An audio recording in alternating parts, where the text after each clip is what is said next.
La première des choses à comprendre, c'est de savoir dans quel type d'actifs immobiliers on a investi.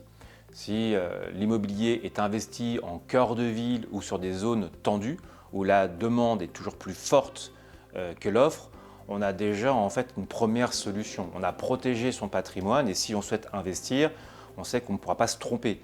Je répète, si la demande est supérieure à l'offre, puisque l'immobilier reste quand même un mécanisme assez archaïque, l'offre et la demande. L'autre point qui est intéressant, c'est qu'on rentre dans un système aussi qui est de l'écologie, avec les performances énergétiques A, B, C, D, E, F, et qui a une opportunité de faire l'acquisition de ces biens immobiliers E, F, G, qui aujourd'hui sortent du marché locatif, donc on a une tendance de baisse de prix.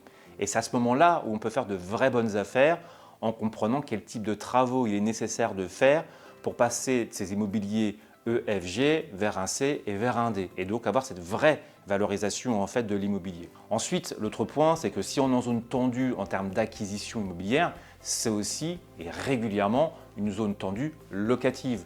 Donc là aussi, je vais avoir une demande supérieure à l'offre et je vais pouvoir avoir en tout cas les meilleurs dossiers sur le marché pour choisir le meilleur locataire et de pouvoir louer au plus cher, à condition que je ne sois pas limité d'un point de vue en fait plafonnement locatif par certaines villes. Et puis l'autre point, les banques aujourd'hui continuent à prêter, elles sont simplement ciblées sur les meilleurs dossiers, et les meilleurs dossiers, c'est souvent un dossier qui est bien préparé.